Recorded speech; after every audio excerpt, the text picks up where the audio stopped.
Hello বন্ধুরা, Pamela সেচেলে সবাইকে স্বাগত। চলে এসেছি আজকে তোমাদের সামনে নতুন একটা রেসিপি নিয়ে, লাউ পাতা দিয়ে চিংড়ি ভাপা।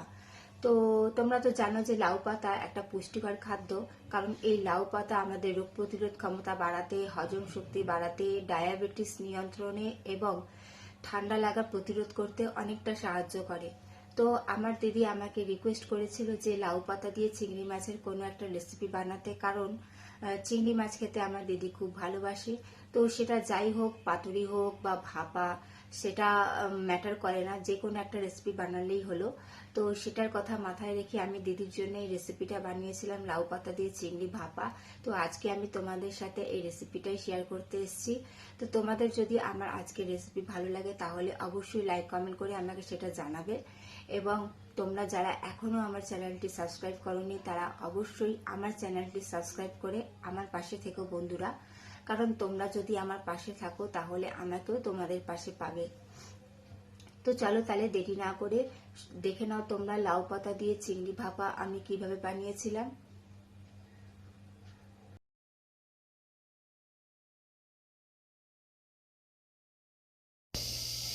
কচি কচি লাউ পাতা নিয়েছি আমি, কচি কচি। প্রথমেই দেখো লাউ পাতাগুলোকে আমি ভালো করে ধুয়ে নিয়েছি, তারপর আমি ছোটো ছোটো টুকরো করে কেটে নিয়েছি। এটা প্রথমে আমি একটু সেদ্ধ করে নেব, ভাপিয়ে নেব পাতাটা। তোমরা চাইলে ডাইরেক্টও করতে পারো, তবে আমি একটু পাতাটা সেদ্ধ করে নিয়ে করেছি।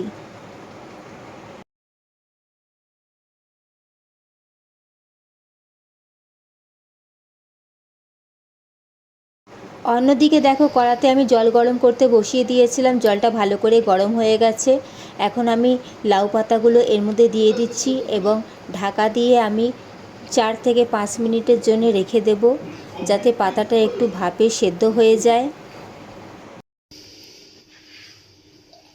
দেখো 5 মিনিট পর ঢাকাটা খুলে তোমাদেরকে দেখাচ্ছি, এটা সুন্দর করে ভাপানো হয়ে গেছে। এর থেকে বেশি আমি আর এটা ভাপাবো না। এখন আমি এটা জল ঝরিয়ে একটা চুবড়ির মধ্যে রেখে দেব, যাতে এক্সট্রা জলটা এর থেকে বেরিয়ে যায়। তো দেখো জল ঝরিয়ে আমি চুবড়িতে রেখে দিয়েছি। আমার চ্যানেলে আরও অনেক রেসিপি আছে বন্ধুরা, তোমরা চাইলে সেগুলো দেখে নিতে পারো। আর আমার চ্যানেলটি সাবস্ক্রাইব করে আমাকে তোমাদের পরিবারের সদস্য বানিয়ে নাও। অন্যদিকে আমি একটা পেস্ট বানিয়ে নেব। ওর জন্য প্রথমেই আমি 2 চামচ কালো সরষে নিয়েছি। তোমরা যেরকম কোয়ান্টিটিতে বানাবে সেই হিসাবে নিয়ে নেবে। এর সাথেই আমি 1.5 চামচ সাদা সরষে দিয়ে দিচ্ছি।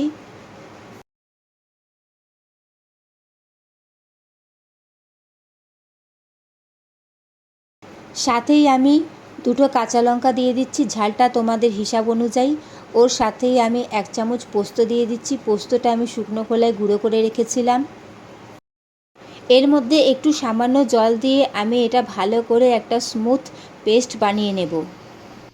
আমি এটা শিলনোড়াতে বেটে নিয়েছিলাম, তোমরা চাইলে মিক্সারে বেটে নিতে পারো।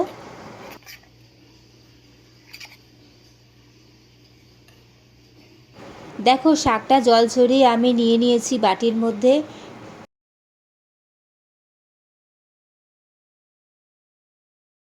চিংড়ি মাছটা দেখো ভালো করে ধুয়ে পরিষ্কার করে রেখে দিয়েছি।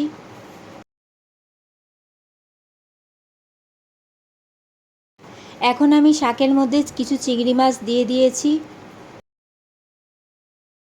এর সাথেই আমি সর্ষের যে পেস্টটা বানিয়েছিলাম সেইটা আমি পুরোটা অ্যাড করে দিচ্ছি।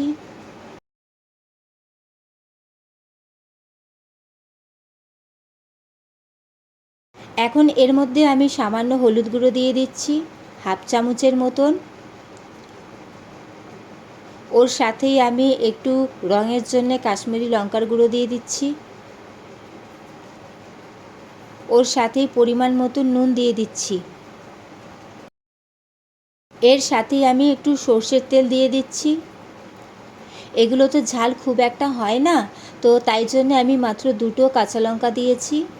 এখন আমি এই মিশ্রণটা ভালো করে মাখিয়ে নেব। দেখো সুন্দর করে মাখানো হয়ে গেছে। এখন আমি যেই পাত্রটাতে বানাবো সেই বক্সটা নিয়ে নিয়েছি, টিফিন কৌটো। এর মধ্যে আমি পুরো মিশ্রণটা দিয়ে দেব। দেখো পুরোটা আমি দিয়ে দিয়েছি। এখন আমি ওপর থেকে একটু কাঁচা সর্ষের তেল দিয়ে দিচ্ছি। যেহেতু সর্ষে আর সর্ষের তেল সব কিছুই দেওয়া আছে, তো সুন্দর একটা ঝাঁঝালো একটা গন্ধ বেরোচ্ছিল।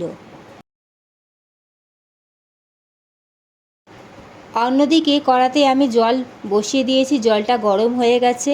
এখন আমি টিফিন কৌটোটা এর মধ্যে বসিয়ে দেব ঢাকনা লাগিয়ে। আর এখন আমি এটা ঢাকা দিয়ে 15 মিনিটের মতন রেখে দেব লো ফ্লেমে।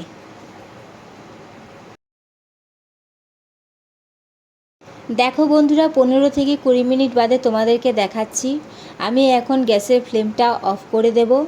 অফ করে দিয়েছি আমি। এখন আমি এটা আরও 10 মিনিটের জন্য এইভাবেই রেখে দেব, যাতে ভাপে জিনিসটা আরও সুন্দরভাবে সেদ্ধ হয়ে যায়। আমার চ্যানেলে আরও অনেক রেসিপি আছে বন্ধুরা, তোমরা চাইলে সেগুলো দেখে নিতে পারো। তোমাদের যদি ভালো লাগে তাহলে সাবস্ক্রাইব করতে ভুলো না কিন্তু। যারা এখন আমার ভিডিও দেখছো তাদেরকে অনেক অনেক ধন্যবাদ।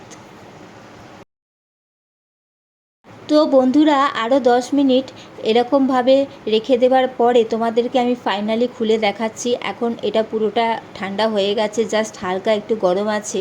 তোমাদেরকে ঢাকনাটা খুলে দেখাচ্ছি জিনিসটা কীরকম তৈরি হয়েছে। দেখো, রেডি হয়ে গেছে আজকের আমাদের লাউ পাতা দিয়ে চিংড়ি ভাপা। তো তোমাদের কেমন লাগলো অবশ্যই আমাকে সেটা কমেন্ট করে জানাবে। আর দেখতে তো একদম লোভনীয় লাগছে, তো খেতেও একদম সেই লেভেলের টেস্ট হয়েছিল, যেটা তোমরা না বানালে সেটা তোমরা বুঝতেই পারবে না। তো দেরি না করে তোমরা একদিন এইভাবে বাড়িতে ট্রাই করে নাও লাউ পাতা দিয়ে চিংড়ি ভাপা, আর আমাকে অবশ্যই সেটা কমেন্ট করে জানাবে। চলো তাহলে আজকের মতন আসি, দেখা হচ্ছে আবার খুব তাড়াতাড়ি নতুন কোনো রেসিপি নিয়ে। ততক্ষণ তোমরা ভালো থেকো, সুস্থ থেকো। চলো, টাটা।